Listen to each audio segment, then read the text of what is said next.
Facebook, s'il vous plaît. Je vais regarder si tout le monde a accès au live et après je vais commencer le contenu de mon live. Voilà, donc partagez déjà le live, s'il vous plaît. Je sais que parfait en live, comme je viens de dire, et je vais pas être long, hein, donc ne vous inquiétez pas, ça va aller assez vite. Donc partagez vite le live, comme ça je vais terminer aussi rapidement. Voilà, hop, je pense que c'est tout bon. Alors, je veux parler d'un sujet de santé publique, comme j'ai dit. Le sujet concerne en fait des bananes qui ont été saisies. Et ces bananes ont été saisies et elles ont été saisies à Libreville d'après un article de Gabon Review que j'ai retrouvé tout à l'heure. Et j'ai également vu que, soi-disant, les autorités de la mairie de Libreville étaient allées sur le terrain pour saisir ces fameuses bananes qui ont été mûries artificiellement. Le procédé de mûrissement de la banane s'appelle familièrement le verser-verser, d'après ce que dit cet article. Donc l'article est paru le 9 septembre et j'ai vu qu'il y avait des mises à jour le 11 septembre où les autorités de Libreville étaient descendues sur le terrain. Je tiens à signaler l'importance de ce sujet. C'est quelque chose de très important dont il faut qu'on parle. Donc d'abord vous dire que tout au long de ce live, il faut que vous sortiez de ce live avec des idées très précises de ce que j'ai envie de dire. Je ne veux pas que vous sortiez de cela avec l'idée, oh mon Dieu, les étrangers sont en train de nous empoisonner, nous pauvres Gabonais. Je ne veux pas que vous sortiez de ce live avec l'idée, bon, encore une fois on a entendu, on passe à autre chose, c'est bon, la vie continue. Je veux pas que vous sortiez de ce live en disant, on doit mourir de quelque chose, non. Donc, mourir de pesticides ou pas, c'est pareil. Je veux que vous sortiez de ce live avec des décisions fermes, un message clair qui fait chemin dans votre tête. Je veux que vous sortiez de ce live avec une transformation dans votre propre intelligence. Partagez le live dans vos groupes, s'il vous plaît. De quoi est-il question exactement? Il est question du fait que les bananes que vous mangez, les fruits que vous mangez, les légumes que vous mangez, dont on ne contrôle ni la provenance, ni la fabrication, ni le transport, ni l'acheminement, ni le stockage, sont des agents qui vous tuent à petit feu. N'allez plus accuser le sorcier, n'allez plus accuser votre parent, votre père ou mère de sorcellerie, ce n'est pas ça. Ce que vous mangez, c'est le premier facteur de la mort qui vous trouve dans vos chambres, dans vos lits, les morts subites, les AVC, tout ce que vous vivez. Je tiens à le dire de manière assez précise. Et comment ça se passe exactement? Aujourd'hui, nous sommes dans un pays appelé Gabon où la plupart des gens dépendent de l'étranger pour la production de la nourriture. Quand je dis étranger, c'est pas que l'étranger c'est mauvais. C'est que du coup, on ne contrôle pas ce qui est produit. Et même ce qui est produit ailleurs est produit sans réglementation. Ou quand les réglementations sont appliquées, il n'y a pas un truc qui fait que la réglementation appliquée dans un pays producteur se retrouve aussi appliquée dans le pays consommateur. Nous sommes un pays consommateur parce que la population a été formée comme ça. Et le pays qui nous ravitaille le plus, notamment aujourd'hui, c'est le Cameroun. Donc ce pays connaît déjà le même problème dont je vais parler, c'est-à-dire le mûrissement de fruits, de légumes, de bananes et de tout le reste avec des produits chimiques classés comme produits toxiques. Et l'un de ces produits, on va en parler tout à l'heure. Donc déjà, commençons par là. J'ai eu l'occasion de visiter de Douala et de voir l'emplacement qui est réservé, qui est destiné aux envois de marchandises vers le Gabon. Et cet emplacement, il y a des très grands camions de plusieurs roues, des 10 roues, vraiment des super gros camions qui amènent donc la marchandise qui est achetée par des dames ou des hommes qui en tout cas se sont engagés là-dedans, qui achètent dans les villages et qui mettent dans les camions à destination des marchés de Libreville. Qu'est-ce que j'ai envie de dire concrètement là? Revenons au cœur de cette saisie.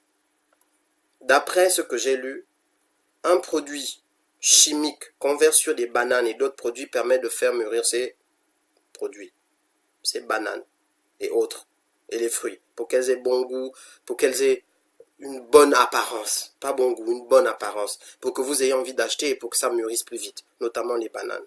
Et j'ai creusé un peu et je suis tombé sur un article du pays dont sont originaires ceux qu'on a saisis au Gabon, c'est-à-dire le Cameroun, et un article daté de 2014 qui parlait déjà de cette problématique de mûrissement précoce des produits agricoles avec l'utilisation de produits chimiques classés comme toxiques. Et un de ces produits chimiques est dénommé au Cameroun le mat. Et le mat, c'est en fait rien d'autre, le nom normal de ce produit, c'est l'étéfron. Étéfron, ça s'écrit comme éther avec PHON à la fin, étéfron. Ce n'est rien d'autre que d'un acide qu'on appelle acide chloroéthyphosphonique. Cet acide est classé aujourd'hui comme acide toxique dans plusieurs pays, dont la France, notamment à partir d'un certain dosage, il cause de très graves troubles. Et là, je suis tombé encore une fois sur un article, cette fois-ci en France, concernant le rappel de poivrons et autres produits chez Lidl parce qu'ils ont été mûris artificiellement avec des dosages trop élevés de ce fameux acide qu'on appelle l'étéfon. Notamment, donc, c'était l'étéfon a été versé. Il est souvent utilisé par les industriels, notamment. Donc, je vous lis l'article du Cameroun, puis je vous lis l'article de Lidl, et ensuite je conclus. Donc, là, c'est 2014. Les régimes de plantains et bananes mûrissent de plus en plus en série sur le marché de Yaoundé. Ces mûrissements sont tout simplement inquiétants. On est en 2014. À partir du moment où les vendeuses ont recours à des produits chimiques réputés dangereux pour la santé humaine. Depuis 2011, cette question de mûrissement du plantain à l'aide de produits chimiques se murmurait déjà entre les commerçants. Dénommé MAT, ce produit chimique est un régulateur de croissance qui agit sur les fruits en accentuant leur coloration. Il a été homologué au Cameroun pour la culture de l'ananas. Il a été également homologué en Côte d'Ivoire, ça je l'ai vu. Il a été homologué dans la plupart des pays producteurs, le Brésil et tout le reste. Sous contrôle, mais sachant que derrière, il a quand même été classé comme produit toxique, mais je continue. Il est admis par les autorités que ce produit de niveau de toxicité 3 ne peut être utilisé hors du cadre de la culture de l'ananas. Donc déjà au Cameroun, c'est que sur l'ananas, pour lequel il a été homologué sans présenter de réel danger sur la santé du consommateur. Récemment, des nouvelles qui faisaient état de ce que certaines vendeuses utilisaient du formol. Là, c'est un autre produit chimique très dangereux, classé également comme dangereux. On ne doit pas l'inhaler, on ne doit encore moins le manger. Mais je continue. Pour faire mûrir les plantains, avait longuement circulé dans la capitale. Du coup, les autorités ont pris le taureau par les cornes en interdisant l'usage des stimulants, en l'occurrence les produits phytosanitaires contenant l'étéfon. Donc au Cameroun, c'est interdit depuis 2014. Pays qui produit les bananes qui ont été saisies au marché du 8, là en 2019. Donc ça fait 4 ans que l'article est paru et depuis 2011 que ce problème est signalé rien qu'au Cameroun. On est 8 ans plus tard au Gabon. Je continue. Le communiqué du ministère du Commerce précise que cette substance chimique est fortement corrosive pour la peau, les muqueuses, les yeux, le pharynx et peut provoquer des lésions pouvant aller jusqu'à la perforation du tube digestif. Ça, c'est ce qu'on verse sur la banane pour qu'elle mûrisse vite, ce qu'on verse sur les fruits pour qu'ils mûrissent vite et qu'ils aient bonne bouille, voilà, pour qu'ils soient bien vendus. Par ailleurs, l'étéfon est soupçonné d'être fortement cancérigène, d'où l'appel à la vigilance, les autorités se réservant le droit de sanctionner les contrevenants. Les commerçants et autres auteurs de ces pratiques sont invités à mettre un terme, sans aucune autre forme de procès, au risque de se faire traduire dans les tribunaux, a prévenu le gouvernement. Les autorités qui appellent à la vigilance des consommateurs les invitent à dénoncer les contrevenants auprès des services compétents en vue de l'enclenchement de l'action répressive. La banane plantain fait partie des produits de grande consommation au Cameroun, c'est le cas au Gabon, c'est le cas au Congo, c'est le cas en Guinée équatoriale, etc., etc. Et là, je finis le dernier paragraphe. La course effrénée pour le mûrissement du plantain est due au fait que les clients sont beaucoup plus attirés par les plantains mûrs que par ceux qui ne le sont pas. Comme il faut 2 à 3 semaines parfois, même 4 pour un régime pour qu'ils puissent mûrir, les commerçants recourent à cette dangereuse activité. Ainsi, ils achètent du formol. Écoutez bien, c'est le produit avec lequel on maintient les corps humains en état de non-décomposition. C'est-à-dire qu'on bloque la décomposition des corps qu'on a préalablement congelés. C'est ce qu'on vous met dans les produits que vous consommez. Je continue. Ils versent le formol dans 1,5 litre d'eau. Après cela, ils n'ont plus qu'à le verser sur les régimes de plantain. Le lendemain, tous ces aliments sont mûrs. Ça, c'est un article paru au Cameroun en 2014 qui signale que le problème est sur les marchés du Cameroun depuis 2011. Au Gabon, l'article est paru le 9 septembre 2019 disant qu'on a saisi des bananes au marché du 8 et ces bananes auraient ce produit, donc l'étéfon, aurait été mûri à l'étéfon. On est 8 ans plus tard, le problème a été signalé au Cameroun, 5 ans après la rédaction de cet article. Qu'est-ce que j'ai envie de vous dire? Vous continuez à faire confiance à des autorités qui n'en ont rien à foutre de vous, qui ne savent même pas s'organiser.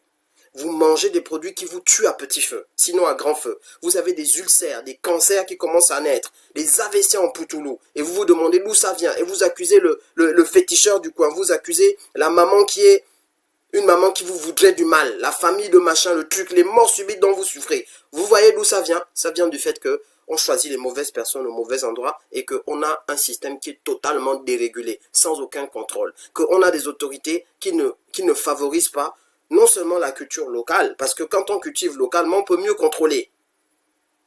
Quand tout est délocalisé, qu'on n'est que des consommateurs, on contrôle quoi? La viande embaumée, aucun contrôle. Ça vient d'Occident, c'est des viandes dont ils ne veulent même pas ici. Les normes, on ne sait pas. Même le carburant, il a été prouvé qu'il est des centaines de fois beaucoup plus toxique que le carburant qu'on utilise en Europe. Tout ce qu'on consomme, tout ce qui rentre dans notre corps aujourd'hui, crée la mort chez la plupart d'entre nous. Et c'est encore nous qui n'avons pas les hôpitaux pour soigner, et c'est encore nous qui n'avons pas de quoi dépister. C'est encore nous qui n'avons pas d'argent même pour enterrer. 8 ans après le signalement du problème au Cameroun qui est producteur de ce qu'on mange au Gabon, 5 ans après la rédaction de cet article qui est très grave et que je viens de vous lire. Maintenant, j'avance. Je vous dis maintenant l'article français. Parce que Lidl, en 2011, avait rappelé beaucoup de ces produits sur lesquels il y avait de l'étéfon. L'étéfon a été détecté dessus. Je rappelle que c'est ce qu'on appelle communément le versé-versé et qui fait l'objet de la saisie actuelle des bananes plantains au marché du 8. L'étéfon, qui est un acide dangereux. Donc l'article c'est sur dangeralimentaire.com. Celui d'avance que j'ai lu du Cameroun, c'était sur presensa.com. D'accord? Voilà, donc je reviens maintenant. Poivron toxique chez Lidl. Là c'est en janvier 2000. L'article est paru le 17 janvier 2011. Après les rappels de foie gras, de nem et de purée, voici à présent le rappel de poivron par l'enseigne discount Lidl. Il s'agit de poivrons tricolores en sachet provenant d'Espagne et commercialisés dans les magasins Lidl entre le 11 et le 14 janvier. On est en 2011. Le numéro du lot concerné est un numéro. L'enseigne précise que le rappel est dû à la présence de résidus du régulateur de croissance étéfon, dépassant la limite légale autorisée. Il faut savoir qu'en Côte d'Ivoire, l'étéfon est appliqué quelques jours avant la récolte sur les ananas pour accélérer artificiellement et homogénéiser la coloration. Vous voyez? Côte d'Ivoire, vous m'entendez les Ivoiriens? Dans vos plats, ce que vous mangez. Après, vous allez prier dans les églises pour la santé. Après, vous allez voir les ngangas, les féticheurs. Alors que ce que vous mangez est intoxiqué. Vous avez besoin de produits pour faire mûrir les ananas. En Côte d'Ivoire, on est sérieux. Au Cameroun aussi. Des produits cancérigènes. Vous qui n'avez même pas d'hôpitaux. À cause des autorités qui n'en ont rien à foutre de nous. Et c'est le même problème. Je continue. L'étéfon est extrêmement toxique en soi. Selon la directive générale CEE, donc c'est la communauté économique de l'Europe, là, ce régulateur de croissance est corrosif pour la peau. Donc ça veut dire quoi? Ça veut dire que ça vous bousille la peau en gros. Les muqueuses, toutes les muqueuses, fortement corrosif pour les yeux. La CEE indique également que l'absorption orale de l'étéfon est fortement corrosive pour la cavité buccale, pour le pharynx, et présente un danger de perforation du tube digestif, le tube qui permet de faire la digestion, et de l'estomac. Le géant du discount invite les clients à apporter l'article pour remboursement même s'ils n'ont pas de ticket de caisse. On était en 2011. Voilà des mesures qui ont été prises. Combien de temps les gens étaient intoxiqués à cela en Europe? On est là en 2011. L'article du Cameroun parlait déjà de 2011. Et l'article du Cameroun datait de 2014. Au Gabon, on est en 2019. Et c'est à peine qu'on commence à saisir quelques régimes de bananes. Pendant combien de temps avez-vous mangé de ce produit toxique? Quels sont les dégâts que ce produit a causés dans votre corps? Combien de personnes sont mortes des conséquences de ce produit? Combien s'apprêtent à mourir et combien vont mourir dans les 5 prochaines années? Combien regardez ce live-là et vous êtes aujourd'hui en train d'aller au tombeau sans le savoir à cause de ce que vous avez mangé et qui cause l'empoisonnement? Parce qu'on ne maîtrise pas notre production. Parce qu'on a des dirigeants qui s'en foutent de nous.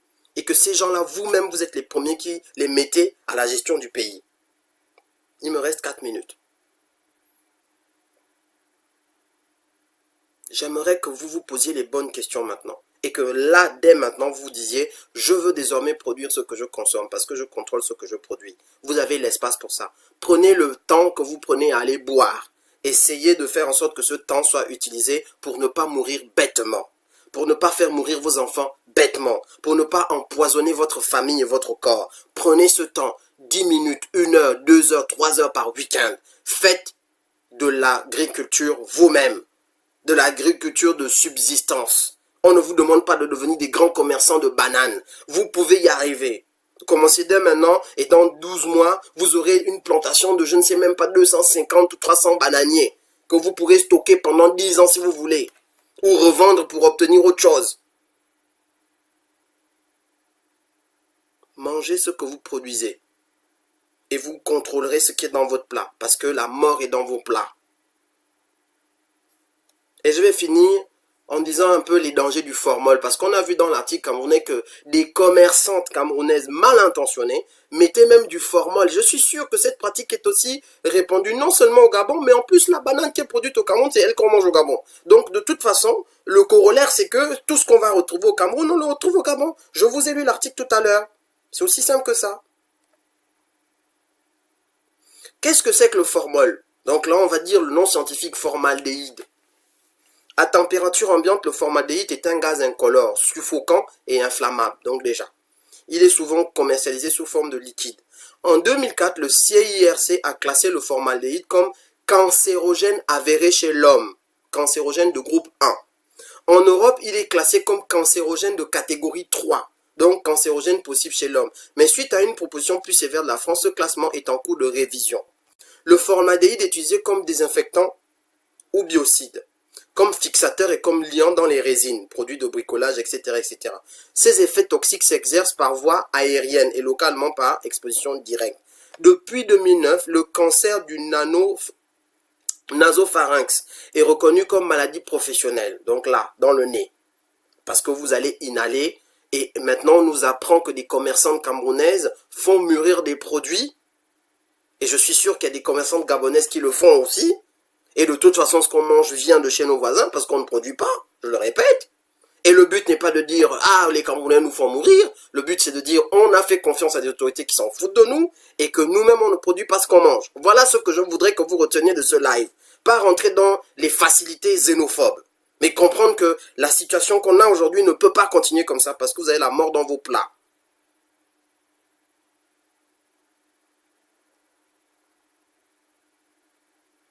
Il me reste 1 minute. Substance cancérigène qui est utilisée, on l'a vu dans l'article de l'article camerounais tout à l'heure, je vous relis le dernier paragraphe que je vous ai lu. Comme il faut 2 à 3 semaines, parfois 4, pour faire mûrir le plantain, certains commerçants achètent du formol chez les vendeurs ambulants qu'ils versent dans 1,5 litre d'eau. Après cela, ils n'ont plus qu'à le verser sur le régime de plantain. Le lendemain, tous ces aliments seront mûrs. Est-ce que vous avez suivi ce que j'ai envie de vous dire? Moi, j'ai fini mon live. J'espère que vous avez retenu l'essentiel de ce qu'il faut retenir et que vous avez pris les bonnes décisions. La décision la plus importante de votre nuit. Arrêtez de cautionner l'empoisonnement lent dans vos plats qui cause toutes les maladies dont vous souffrez aujourd'hui et que vous mettez sur le coup de on ne sait quelle mauvaise chance. Arrêtez de le faire. Merci de partager le live dans vos espaces, dans vos plateformes, dans vos groupes. On essaye de faire un partage, une vue. Comme ça, au moins, tout le monde aura le message. Merci beaucoup. On se retrouve très prochainement pour la deuxième partie de la série que j'ai commencée sur les églises éveillées en Afrique centrale. Et également, on se retrouve pour la suite des héritiers d'Omar Bongo. Je ne lâcherai pas là-dessus et on en reparle. On est ensemble, c'est l'homme qui a peur. Sinon, il n'y a rien. Prenez les bonnes décisions et soignez vos plats. On est ensemble.